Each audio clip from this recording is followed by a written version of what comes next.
Okay, I went ahead and turned the recorder on so I don't forget to do it in a minute and interrupt anyone. Hi, Tom.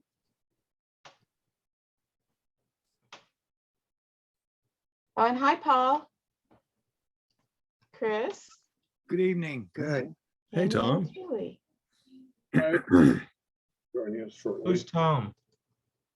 Tom's actually my next door neighbor. He's right there where it says Laurie and Tom. Oh. Didn't realize you could. Todd, didn't you say you were going to send me something?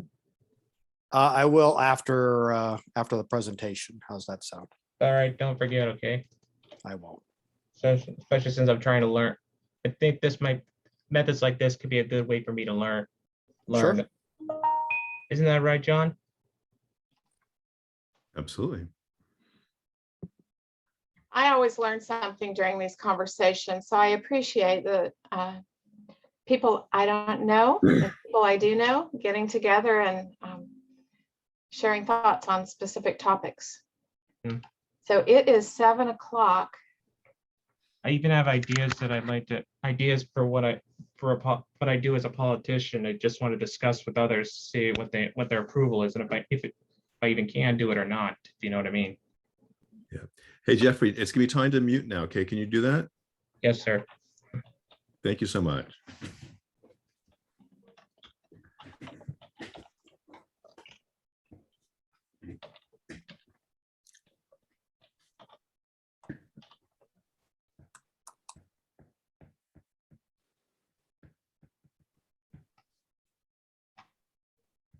Will someone turn the transcript on, please?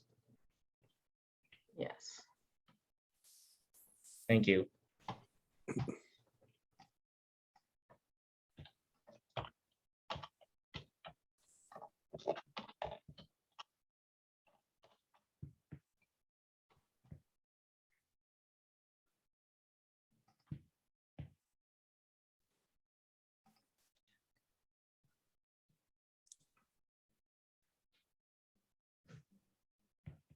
John, do you want me to enable that?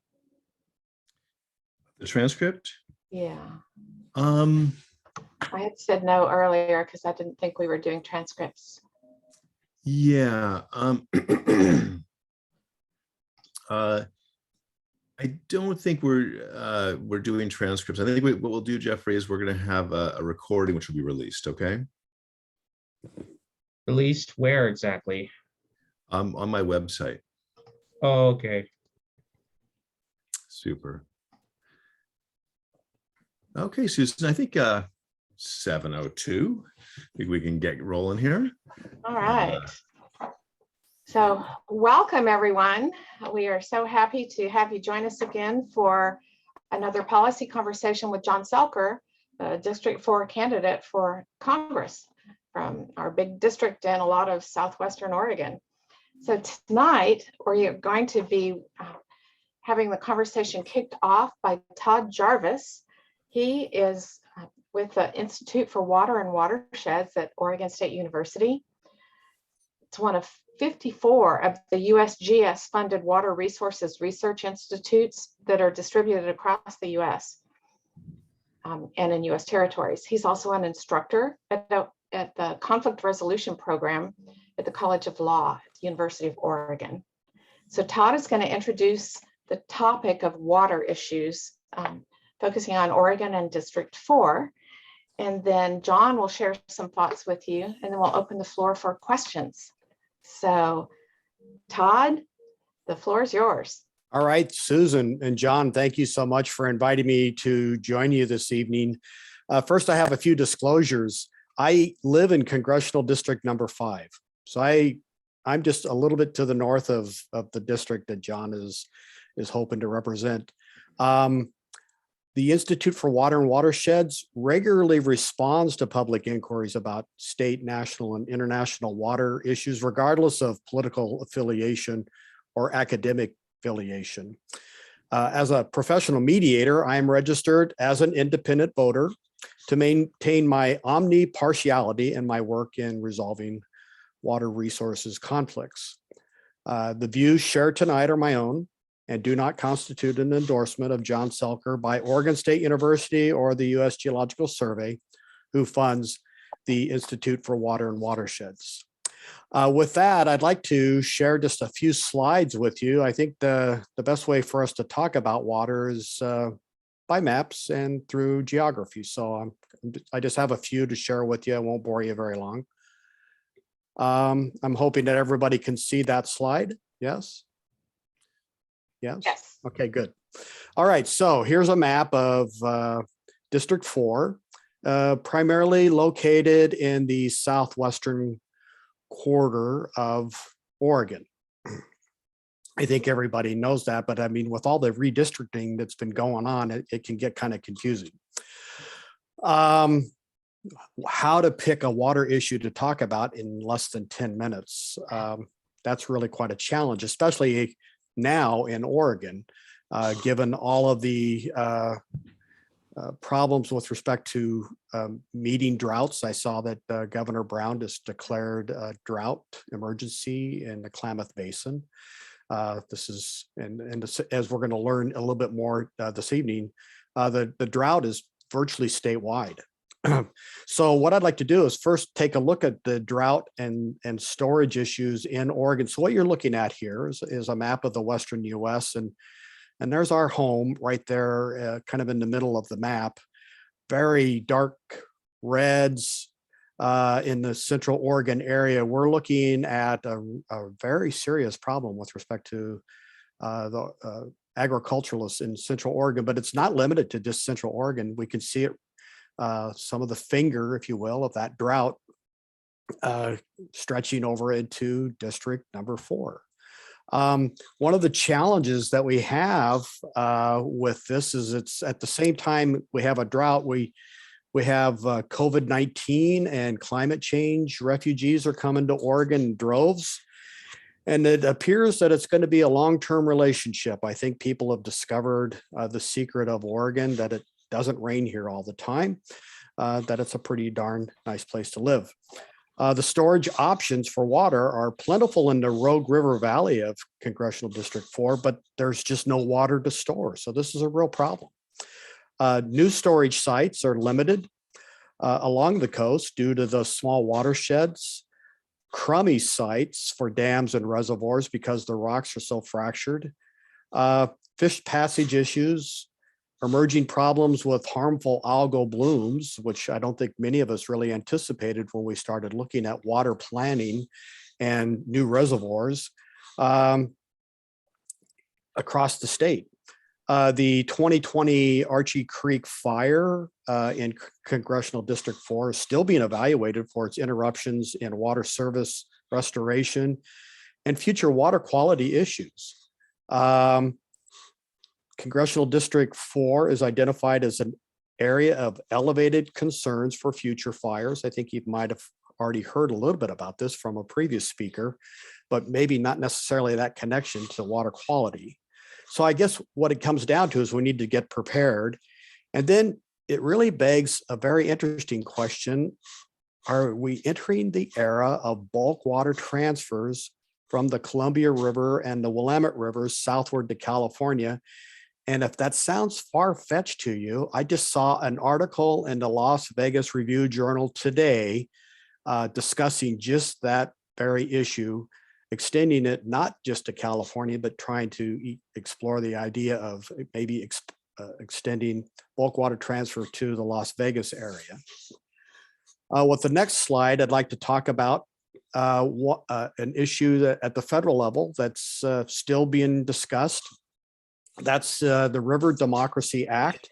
The Wild and Scenic Rivers Act of 1968 is designated some of the crown jewels of Southern Oregon as wild and scenic rivers. This remains the largest number of rivers inducted into the national program at any time, including the Upper Rogue, North Umpqua, McKenzie, and the McKenzie Rivers. The River Democracy Act, proposed by Senators Wyden and Merkley, adds more miles of protected rivers in Congressional District 4. And when we look at that, you see a very large concentration of blue color there in the southwestern corner of Oregon, and that's where the lion's share of the new miles that are being proposed are in that area.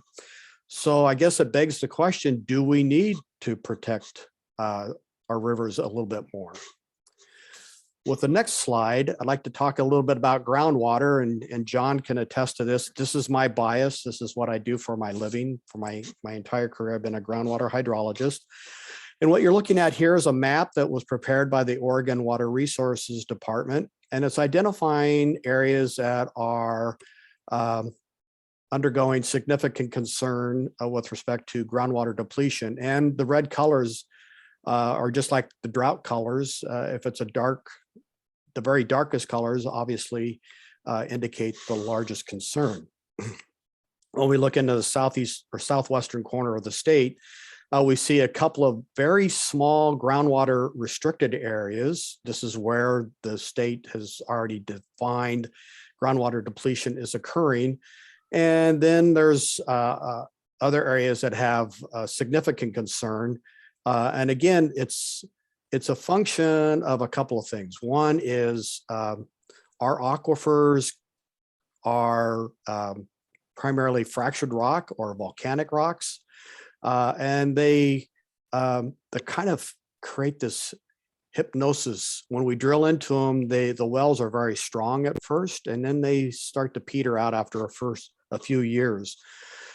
This creates a few problems. One is many people who want to build in these rural areas are using domestic wells, and some areas are not allowing additional wells simply because of the poor productivity and are increasingly going dry.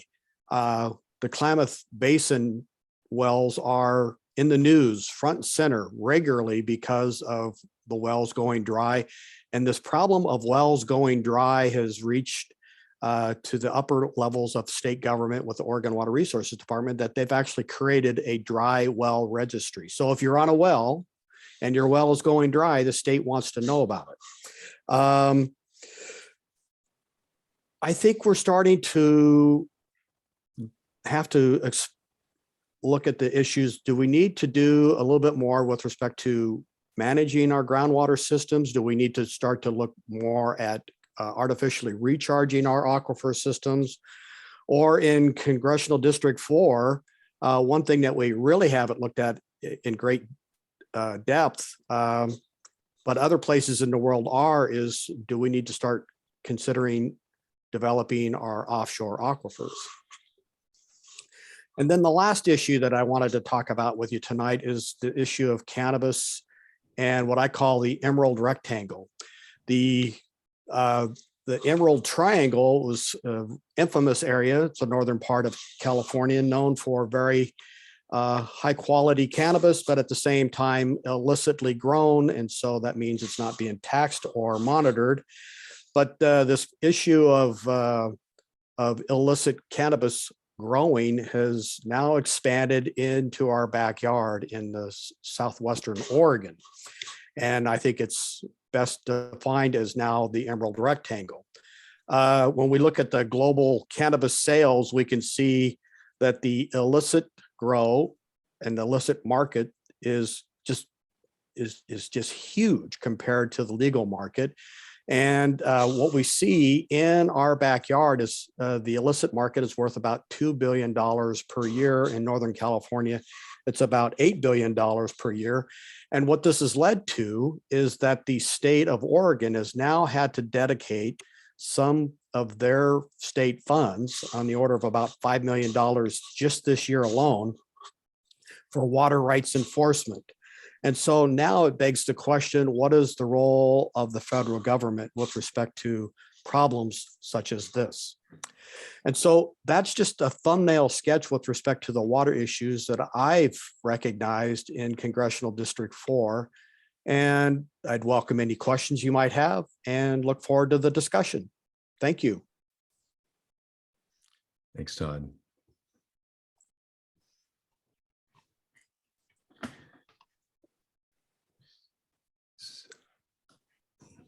Thanks for that brief overview of some huge issues. So I do see, I would like to invite you to ask questions directly or put them in the chat. If you put them in the chat, then I will read them. So if anyone has a direct question for John, you're welcome. I see Jeffrey's had his hand up for a little while. So Jeffrey, you want to ask your question? Yeah. Can you hear me? Yes. What about the idea of using desalinization plants, turning salt water into fresh water to get out of the drought in Oregon? But that is for both you, John and Todd. Well, desalinization is a very, very important part of the water, so the kind of set of water solutions that we're going to be looking at globally. But desalinization is very expensive. It uses a tremendous amount of energy to desalinize water. You have to press, typically it'll be a reverse osmosis process where you push the water through a membrane which isolates the salt and pushes the water through because it's a smaller molecule. This takes a lot of pressure.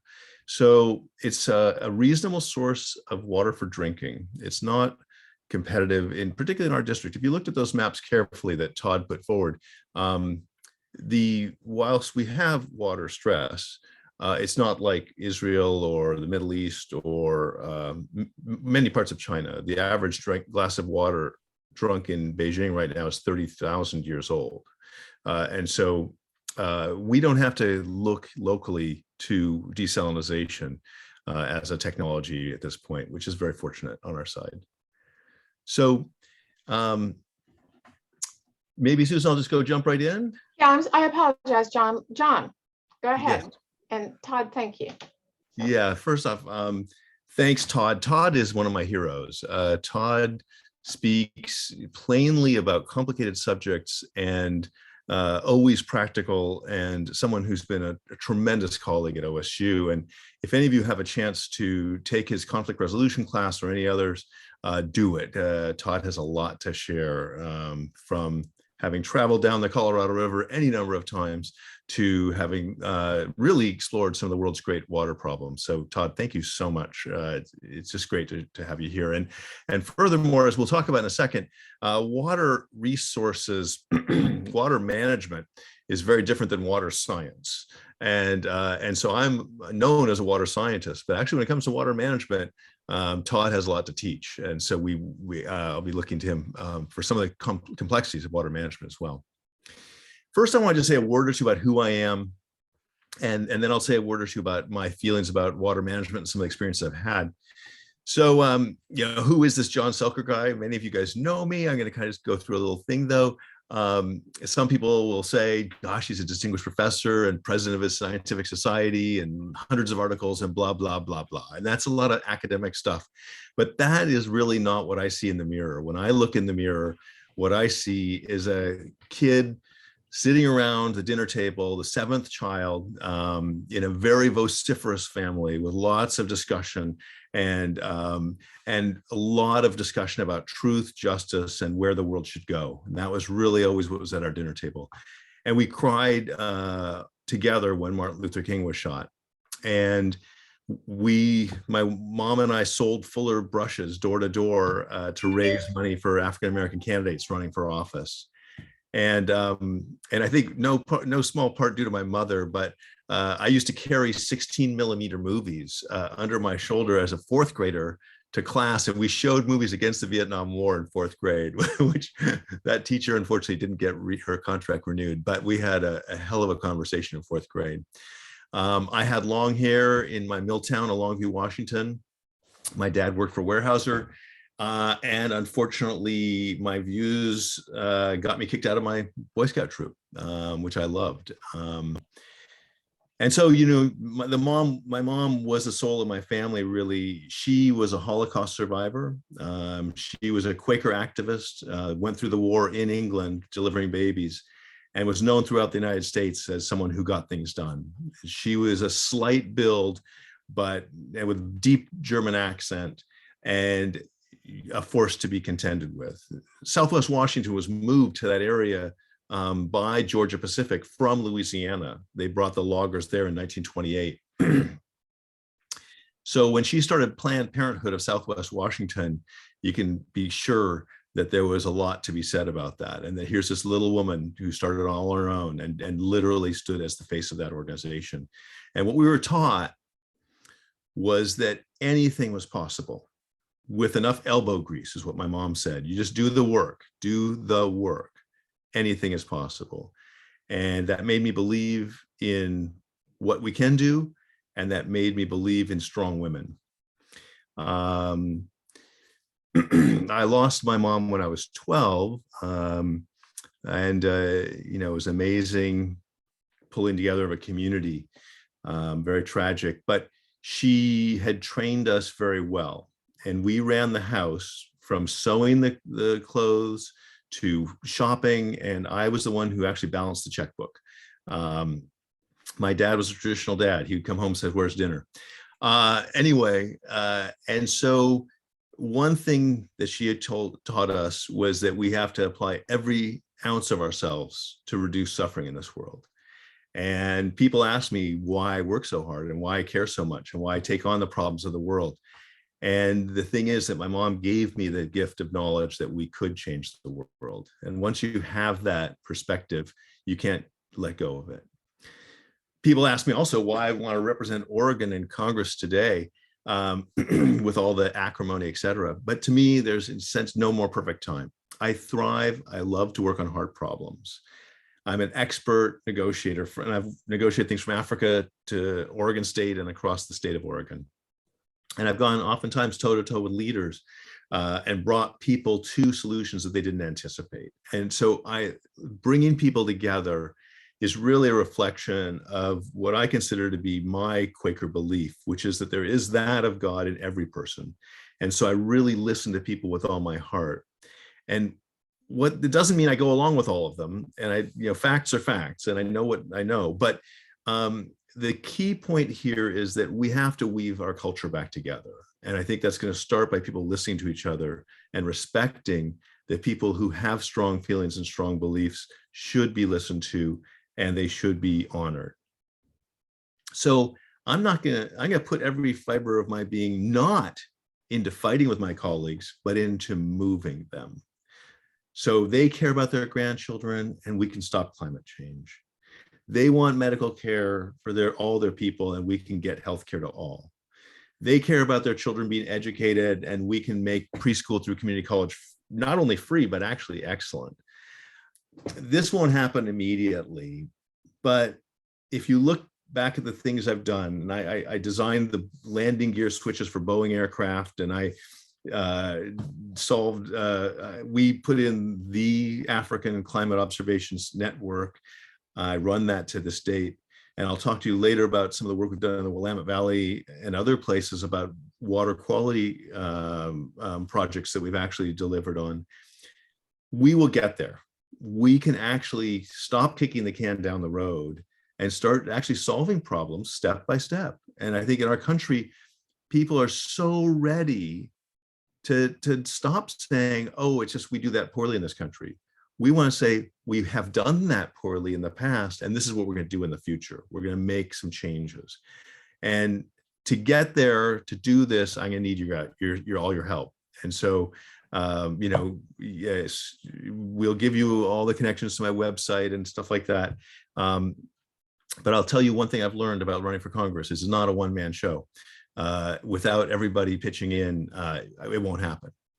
So anyway, that's kind of a little bit of who I am and what gets me going in the morning. I want to talk a little bit about water management. And water is very fortunately in our district quite plentiful.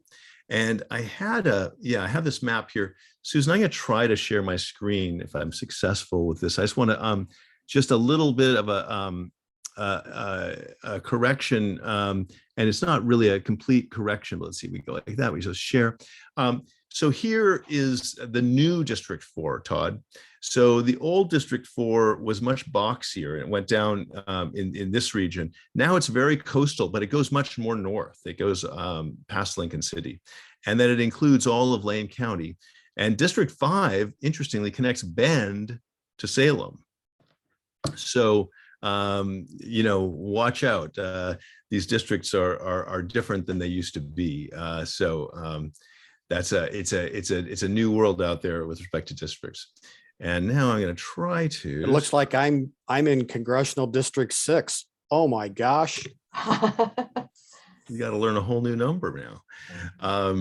So we have a very coastal region. If you think back on Todd's maps, you'll see that we have a significant groundwater depletion in the middle of the district, and we have a little bit of groundwater depletion in the lower right of the district.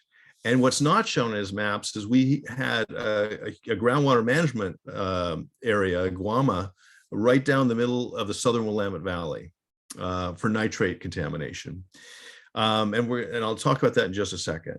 But what I first want to start to talk about is how the United States has dealt with its water issues.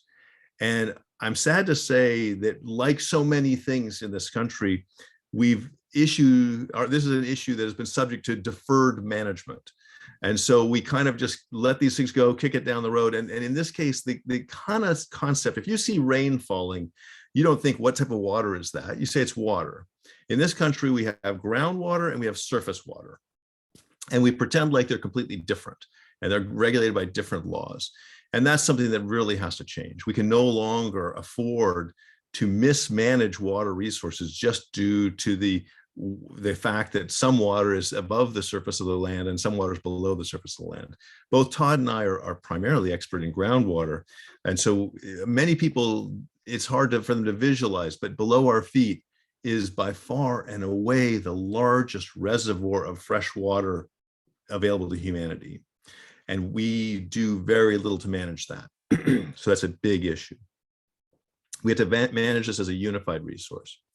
Second thing I want to talk about is non-point source pollution. Ever since the Clean Water Act, we've done a lot of work. The Cuyahoga River lit on fire. And so we took care of the surface water. But groundwater contamination, we did a lot of work on point sources of contamination with groundwater, but very little on distributed sources of contamination.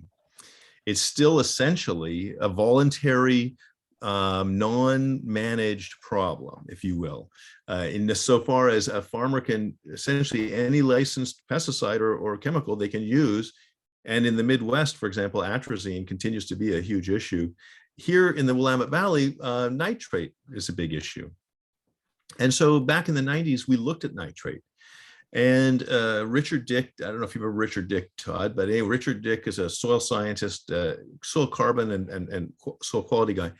We started looking at it and we realized a couple of things. First off, cover crops. If you've got the Willamette Valley and it rains all winter, what happens to the nitrogen you've left behind? Much better to put a crop in the ground, which will actually consume the nitrogen, put it into vegetative matter, and then till that in the spring. And so you can first off save the nitrogen that went down, that would have gone down just with the rain.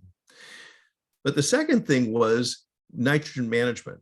People were putting on 500 pounds of nitrogen per acre when the crops only needed half of that. And the question was why? And I actually asked Richard Dick that. And Richard said, well, they just like cheap insurance. It's cheap insurance.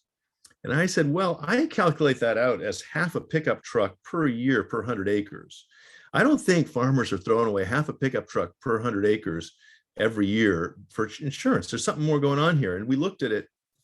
Turns out that they were using these ancient sprinkler systems. And whenever one of the impact sprinklers broke, they would put a brand new one in.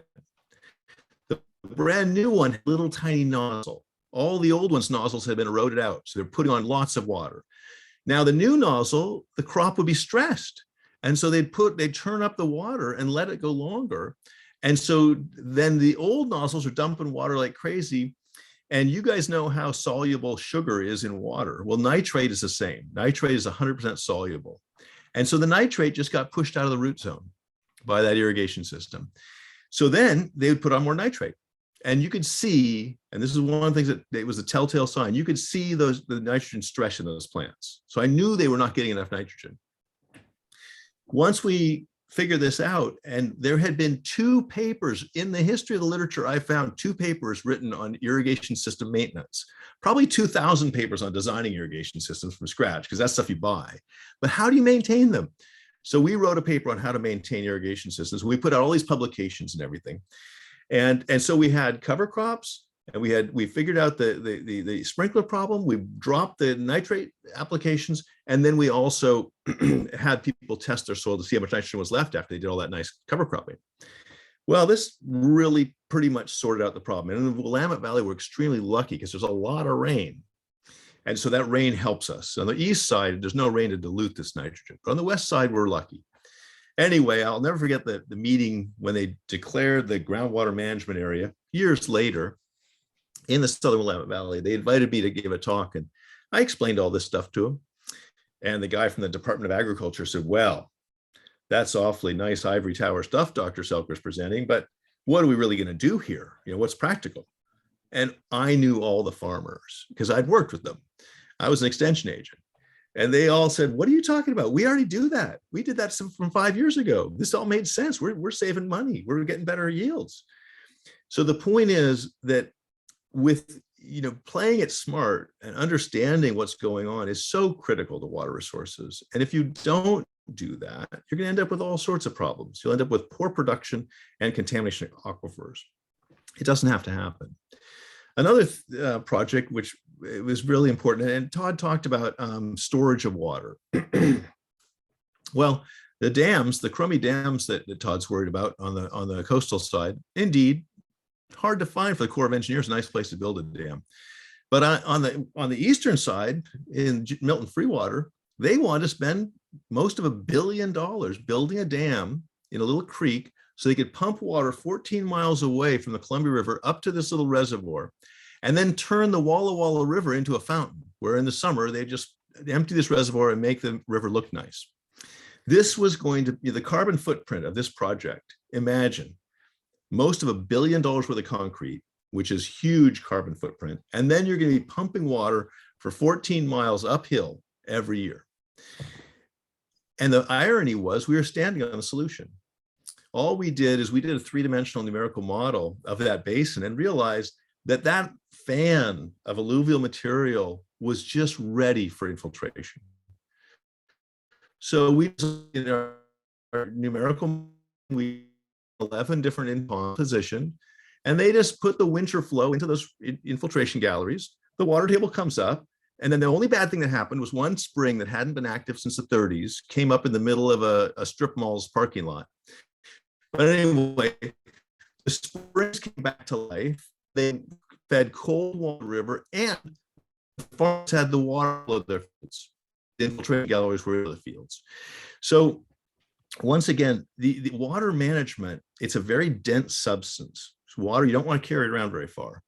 And we have to look for creative solutions.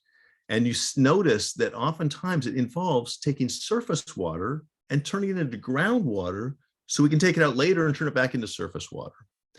And we're just now getting the legal structures in which allow us to do a lot of this stuff. And it's really exciting times in that sense. We have to also recognize how important agriculture is in this whole equation. Imagine when you look at a field, now imagine it up to your belly button in water. That's how much water has to be applied to a field to grow a full crop. So it takes about 3 feet of water to grow a crop. Now, imagine 100 acres, 3 feet deep. And you might understand why when people were talking about putting bricks in their toilet, it's like, well, here in the West, we're using most of our water in the fields. And that's okay. We're blessed with a lot of water. But it does mean that let's stay focused on where the water is being used and how to make sure the conversation doesn't get distracted. Many people get very, very concerned about what we call the small numbers. And this is one of the things that I really want to bring to Congress, is the difference between 1 million and 1 billion, and a billion and 1 trillion. They all kind of sound the same, and they are vastly different. And I think that for too long in Congress, we haven't dealt with people, we haven't had people in office who understand these things. And so when 90% of our water is going to agricultural consumption, we have to recognize that if we're going to solve our water problems, we have to work with the farming community. And that's okay. There's lots of cool things we can do there. So anyway, guys, I don't want to bore you with too many more stories about water. I want to get to your questions. And so thanks. That's kind of a little overview of how I think about water. And let's have a conversation. Let's hear what you've got to ask. And the way we're going to do this is Susan is going to read the questions from the chat. And so the nice thing about the chat is that you kind of get your questions nice and compact and concise. And so we like to use the chat as the vehicle, if you don't mind. And then if a conversation is needed, we'll open things up.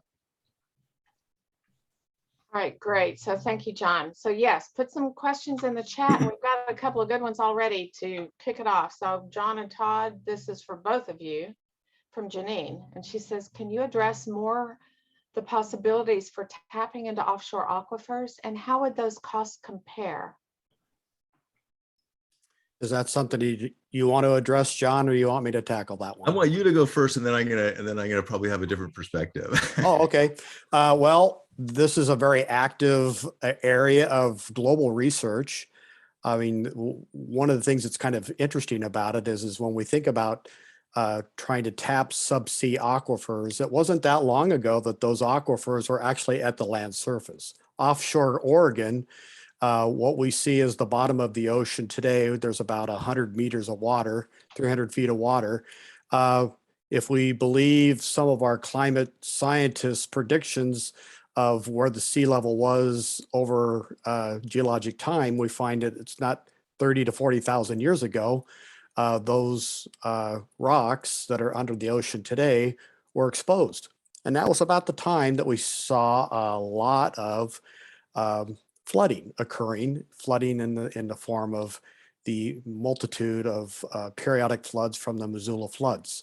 So there's opportunity for recharge if the rocks are there that'll store the water. Well, so today, inland, our most prolific aquifer is the Columbia River basalts, the black rocks that you see as you drive north from Corvallis up into Salem and on your way up to the Portland airport. Those same rocks, the volcanic rocks, are also under the ocean. And so we know that they already exist. How do we know that they exist? You're not going to believe this story, but in the 1960s, Oregon was a target for offshore oil and gas exploration. And so there's actually 7 wells that have already been drilled offshore and as far south as Coos Bay and all the way up to Astoria. And some of these wells were drilled miles offshore and to depths of 10,000 feet. And all of those records of those wells and the geology that they encountered and all the testing is all available online through the Geologic Survey here in Oregon. So we know the rocks exist. The only thing that we don't know is the water quality. And that's because the companies that were doing the exploration were, no surprise, looking for oil and gas, not necessarily water. Now, there's an interesting twist to this is, let's say that the water is not necessarily potable, then we could also potentially use those same aquifers as a place to store water in the subsurface, as opposed to relying on these small dams in the small watersheds along the coast that are built on kind of a shaky foundation. As far as the costs go, that's a really good question. One of the things that I saw with the recent Mid-Coast planning report was the projected cost for doing some of the upgrades and some of the storage projects. And when I thought the price tag was about $120 million. A lot of the offshore projects that are being looked at all over the world come in less than $100 million. And then the other question people ask is well, does the technology exist so that we don't have to deal with these broken pipelines? And actually that technology already exists to put water under the ocean in these flexible pipelines. In fact, the It's an interesting project between Cyprus and Turkey, where they're moving water from Turkey to Cyprus through a subsea pipeline that looks like a giant hose, and they call it the Peace Pipeline. So we have all the technology at our fingertips. Offshore drilling, we have the ability to put pipelines in so that they don't interfere with the substrate of the ocean, and out of the way of fissures. I guess the next step is do we have the need to go offshore? I know Jeffrey asked a question about the price of desalinization. And there's a very interesting project in the Monterey area of California where they've been looking at fooling around with the groundwater and desalinization. And the price tag for that project was about $300 million. If we were to look at an offshore project, we're probably looking at about $100 million with the well and the pipeline to get the water on shore. And one of the things that let's not get too far afield on this one. This is a fairly esoteric potential. So let's not go too far. Okay. We Well, only have another 20 minutes. I understand. Okay, thank you for that. It's not quite as esoteric as you would think. We already have a couple of places in the world that are actively exploring doing this for their drinking water supply. One is the Prince Edward Island offshore Canada, the island of Malta, and Hawaii. So this is not pie in the sky stuff. People are actually moving on this. Is it something for Oregon? I think it's something worth exploring. It's one of those options that we have on our back pocket. Thank you. Thanks, Todd. And sorry to interrupt. I just know we have just a couple more minutes, and we have to end promptly at the hour. The cool thing about water resources is everything is so local. You know, you could have a Salem could be completely dependent upon resources that might be completely different than just up the road. Some of the sole source aquifer kind of situations, Florence, for example, where you have a very, very important and sufficient resource, but it is very fragile. And so the heterogeneity, the kind of all the patchwork of water resource problems is real, and offshore water can be very important in some places. My contention is that at this point in Oregon, that's very unlikely to be a first or second solution in most of our areas. There could be some isolated cases. One of the things that we saw recently in many wells in California is that, of course, the fresh water is lighter than the salt water. So in a general sense, at the coastline, the fresh water is fighting the salt water, and it gets pushed back. And the salt water actually projects, generally speaking, back under the fresh water into land. And so if you drill down on the coast and you pump too hard, you'll bring the salt water up. So this salt water upwelling is a really, really big deal. And that's a key issue. And it has to do with, it comes about very, very suddenly, where you will be getting perfectly fresh water for the longest time. And then all of a sudden, the salt water enters. And so this is one of the key things about these saltwater systems, is they can go from fresh to saline, brackish very quickly. And so it's a risky source for critical water. And it's something which we really have to look out for on the coast of Oregon, is the saltwater intrusion that could well affect our coastal communities. So yeah, Susan, other things. I know that's something Australia's been dealing with as well, and it's really impacting food production. So key problem. We've got a few good questions in here, so let's see if we can fit them all in before 8 o'clock. So there's a question from Stanley who says, I'd love to hear about federal government's role in researching and planning the application of atmospheric water harvesting technology. So it's looking at another source of water. Yeah, Stanley, dew harvesting. In fact, a good friend of mine, Majdi Abu Najim, is an expert in that. And I went and visited his dew collection sites outside of Beirut in Lebanon. And in areas under tremendous water stress, dew harvesting is actually a potentially very important source. Even in the Middle East, they actually build berms around trees, and they can actually have the tree be the dew collector, and then they'll collect the water in that little berm in desert areas. It is, the yield is quite low. And so the cost per unit volume of water is generally high. And so you would use that technology in places where the price of water was very high. And in the 4th congressional district, we do not experience very high costs of water right now. So it wouldn't be economical at this time in our district. It does take just the right climatic conditions. Of course, further south, the redwoods rely on this. The redwoods, if you go there in the redwood forest, you will feel the rainfall from the dew collected. So it's a real thing. And on the coast, we could collect water that way. But it is a very expensive to install and maintain. It has to be something that has to be durable, and it doesn't collect a lot of water. So it's excellent if you're really short on water, though. Okay, I've got a question from Ray. It says the elephant in the room of salmon recovery is increased acidity in our streams, far more than water in the rest of the nation. So are we aware enough of the danger for toxicity of metals that we're polluting our streams with? Interesting question.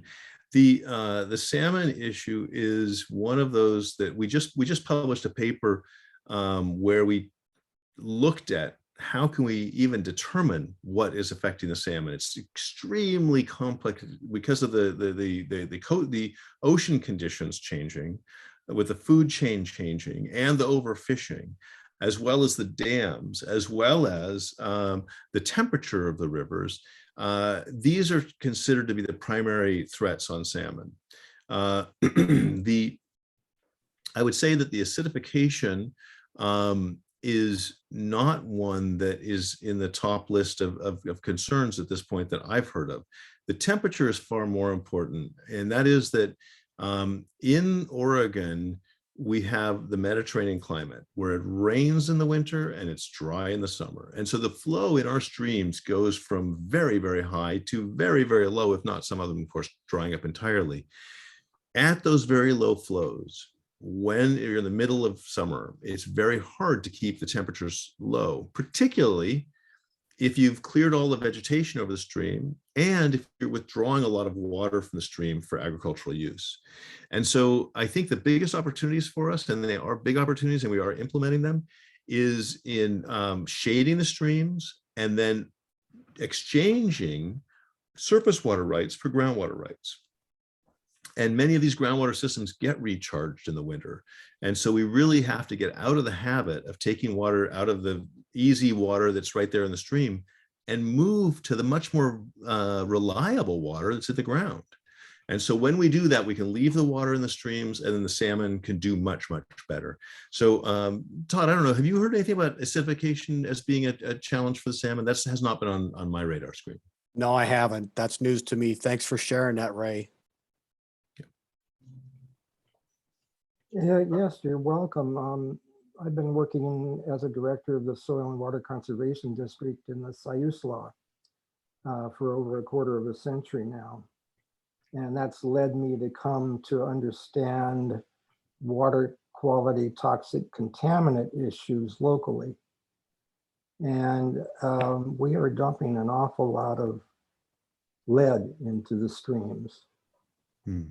Okay, so in most of the nation, that amount of lead is not such a big problem because the water isn't as conducive to dissolve that lead and make it bioavailable. So the acidification is really quite important, and it fits right in to the toxicology involved with the temperature elevation in the streams. Well, and one of the things Ray brings up is how much is unknown and how much we have to learn, and we have to be humble in this. And one of the, I don't know if you followed this, Ray, but the work up at University of Washington that we're following up here in Oregon State as well is the toxicity of the UV inhibitors of rubber in tires. So it turns out that the inhibitors in the rubber in tires was extraordinarily toxic to salmon. It messes with their estrogen system. And this is a completely unknown issue. And now they're seeing in wherever there's runoff from roads, the salmon are having mutations and other problems. Amazing. So we have a lot to learn here. And that's one of the things is that we don't just want to study endlessly. We're not just studying just because we're going to go forever, but there are real things we don't understand. These are complex systems. And so if you look at the management of our water and how much it's advanced with numerical modeling, with better understanding of water quality, the chemistry of water, all these things, we have a lot to be proud of what's happened here at Oregon State and in our universities for figuring a lot of this stuff out, the large woody debris, the role of having trees in the river. All these things have really been in our generations that have been discovered. Susan, any questions? All right, yeah, a couple more. So Ruby she says she's concerned if we have enough water for the population as the state continues to grow. Is that right, Ruby? That she's asked, do you want to state that more clearly? She said she's asking Corvallis. Well, not only continuing to grow, but the state has mandated that all the districts have to have a certain amount of land available to grow for populations to come here. Mm-hmm. Right. And I don't think they don't consider water very well, I don't think. Yeah. Ruby, as I mentioned earlier, human consumption of water is not zero.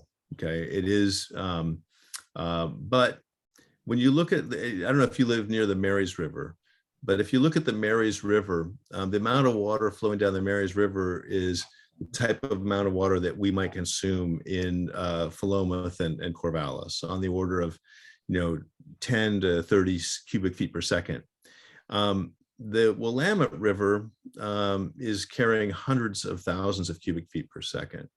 Now we can't just squander it, but the Willamette 2020 project, which studied the Willamette River extensively, showed that the Willamette River has a tremendous amount of opportunity for use.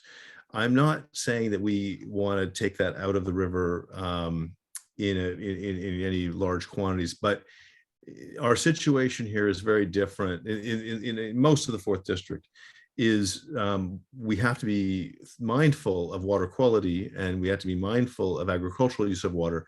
But in terms of human consumption, I think I can let your mind rest easy on that. There's lots of other reasons that having millions of people live here could be concerned. But and there are other parts of the state, as I said, the basalt aquifer areas that Todd mentioned are under a lot of stress, and those areas could be very important to take seriously in terms of reallocating or allocating further resources. But most of our district is fairly well endowed with water from the point of view of human consumption. All right, thanks, John. Got a couple of questions for Todd. So from Prabhakar, he says, what are your thoughts about the recent Supreme Court ruling of equitable apportionment in the Mississippi versus Tennessee groundwater court case? Because it says the court essentially ruled that groundwater should be shared just like surface water. Right, great question. And I responded directly to him that I found that the shortcoming of the decision is that it only focused on the water as opposed to the aquifer, the storage container where the water is stored. That can be refilled multiple times. And so with just a laser beam focus on the water, if you're just looking at the pumping, you can actually cause damage to the aquifer by diminishing the storage capacity of the aquifer through subsidence that we see in California, for example. Thank you. Yeah, and one of the things in this country that we don't think about enough is that these aquifers are tremendous vessels. And I've mentioned this before about aquifer recharge, but look at the Mississippi River, look at the Columbia River, and we have resources. I mean, I've jumped over the Jordan River. I mean, the Jordan River, which is a critical resource in the Middle East, is tiny. It's smaller than the Marys River. We have some amazing resources, and what we have to do is think about how to manage them appropriately. And there's a lot we can do if we don't let our aquifers collapse. If we keep them recharged, we have a tremendous opportunity in this country particularly. Thanks, John. I've got about 3 more questions, so I'm going to skip just one because it's long and I want to split it up. But here's one from Ray about why are agencies responsible for water quality kept from monitoring adequately with scientific integrity for toxic metal pollution that we routinely put in our streams? Well, I'm not aware of agencies. I've actually worked with the U.S. Geological Survey. I've worked with the EPA, and other agencies. Have never had anyone tell us not to take samples. In fact, in Oregon, I'll never forget being at the bottom of a 12-foot hole. We had to dig these holes on farmers' fields and put our instruments into the holes so we could sample the water into the farmers' fields. I remember this farmer looking down at us and saying, "I don't know why I'm having you out here. You're only going to find bad news." Well, go ahead.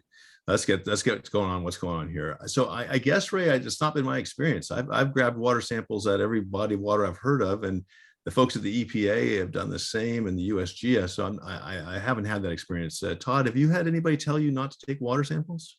Well, I think it's also a function of cost.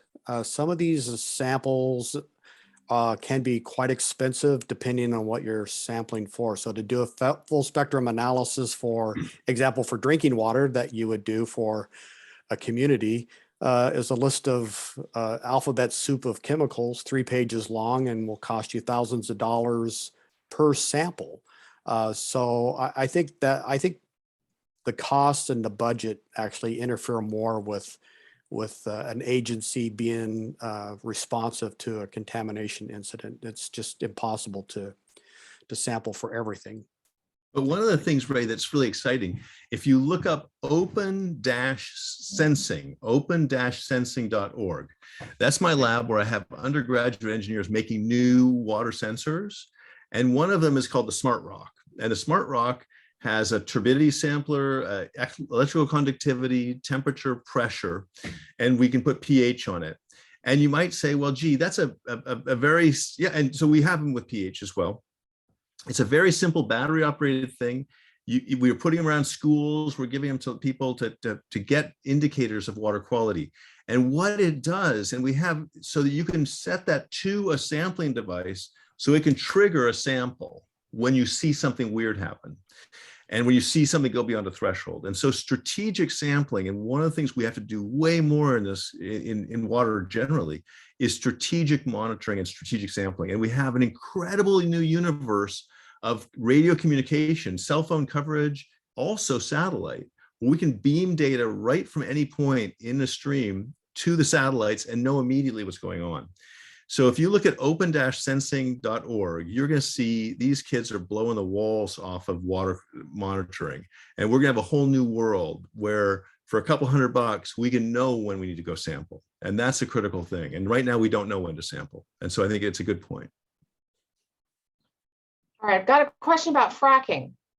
And I know nothing about fracking in Oregon. I'm familiar with things like Oklahoma and other states. So there's concern about any protections that Oregon has to prevent abuses by corporations who are doing fracking for fossil fuel exploration. Well, I mean, earthquakes, contaminated drinking water, or unlicensed drilling. Right.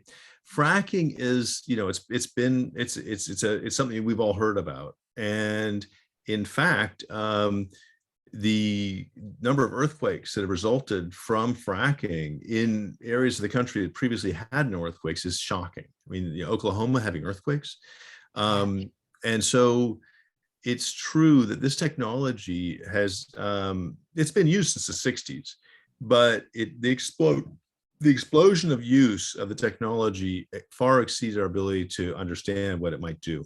And so we're playing catch up in terms of understanding where earthquake damage could arise. Fracking is not only used, unfortunately, in exploration for minerals. It's also used for and exploration for oil. It's also used for exploration for minerals, where they literally inject water in and try to extract minerals that way. I think this is an area that is under regulated. I don't think where any of you who have natural gas furnaces in this country are burning fracked gas. And so it's going to be an ongoing concern. I think that there are places that it's probably doable, and there are places where we're seeing really negative ramifications. Most of the fracking happens at great depth and doesn't give rise to water contamination. But there has been at least one case in Pennsylvania that's still in litigation, as far as I know, where someone's well certainly was contaminated by fracking. And then the worst part of it, and Todd, maybe you have some ideas on this as well, is the re-injection of the waste material. When you try to pump out the oil products, you're going to have the drilling fluids and all this other stuff, and they've been re-injecting those fluids, which are highly toxic. And that is poorly regulated, and there's a lot of economic incentives to do it poorly. And I think that that's one thing that we've seen a lot of problems with re-injecting those materials that have all sorts of polymers and things in them to carry out the fracking, but those are not safe in the drinking water. So I don't know, Todd, do you have anything more to add on to that? Nothing but beyond that. I think Governor Brown signed an executive order prohibiting fracking along the coastal range, at least. I don't know about inland. And the other thing is you're correct, John, it's used for mineral exploration, but in some places you'd be surprised, it's also used for water exploration. They just use a different palette of chemicals, obviously nothing that's toxic. So it's been, as John indicated, it's been in use for decades. It's just only been recently that it's become a media darling. And I think the other problem that it's been a public relations nightmare for many companies because they just were careless. Yeah. Careless with their technology and careless with their neighbors. And using it at a scale that no one had anticipated. And that created problems. But listen, guys, thank you for coming. Now, as I mentioned earlier, this campaign does run on gas, but on oxygen. So we do love our oxygen, but we also need money because to reach across this huge district means that we have to buy TV ads, we have to buy radio ads if we're going to win this thing. And we are going to win this thing. I absolutely firmly believe that we have the best chance in this district to beat the Republicans. And do not take it for granted for a moment. When we had DeFazio narrowly win over Alec Skarlatos, he is a Trumpian dude. And unfortunately, what the Democrats are setting up is a fight between a foot soldier for the Democrats against a foot soldier for the Republicans. That's really what they're doing with Val Hoyle. And Val is a fine person, but her width in knowledge is just about labor, and it doesn't extend to the critical resources and the agricultural issues and the natural resource problems that we're facing in this district. So the scary thing is that if Val should win the primary, we may lose the district. So that's my personal opinion. It's nothing against Val, really. It's just that it's a bad matchup. So that's one reason I'm so energetic and so trying so hard to win this district, is because I think it's essential. And I think it'd also be really cool to have an earth scientist in Congress, someone who understood these issues so that we could get our laws, just putting the right things into the right laws, and have really responsible management and wise management rather than just random management, which has kind of been our trait so far. But anyway, so look in this chat window. I'm sure Susan's put in the selkerforcongress.com, .org. Oh, selkerforcongress.org. I own the .com as well, but it's .org. And then you can click on donate, and your children are well taken care of. Just put the inheritance right in there. You're all set. And no, anyway, it's an expensive race, and I really appreciate all the help. And so thanks all for coming. And Susan will collect up, if you guys have added questions, if she will gather the chats and we'll try to answer them post facto as well. And Todd, thanks again for being here. Todd is one of my heroes, just an incredible contributor in the state. So we're lucky to have Todd here. Thanks so much. John? How old are Thank you you. how old are you right now? But How old I'd are like to ask one more question of everyone. Did you know that there aren't earth scientists in Congress? I didn't know that. I was very surprised. And I think with so many things going on between habitat issues and any natural resource management issue, climate change, we need people who understands earth science to really be representing us. So if you want to know a little bit more about John's other policy ideas, go to his website, selkerforcongress.org. He's got policy positions there on a lot of things. And I want to thank all of you for joining in tonight. I've learned some things from several of you. So thanks for your participation. Next Tuesday, we're going to have another policy conversation with Jackson Hayes. The topic is foreign policy and democracy. And then the week after that, we're going to have a conversation with Paul Egelmeyer. He is a Central Coast ecologist, ecosystem restoration person, and he's going to talk about water and ecosystem issues along the coast, since District 4 has a lot of coastal area. So we hope to see you in the next couple of weeks as well. Thanks you again, all. everybody. Really great to see y'all. Great. Don't forget Todd. Take care. Take care, everybody. John, Yeah, Jeffrey, how old are you? 61. 61. And your mother died when you were 12? Yeah. You still remember all she taught you? Oh, yeah. Oh, yeah. You must have a memory like an elephant. Well, isn't that yeah, there it goes. I do remember that. No, that she was a very impressive person. You remember certain people. And so, yeah.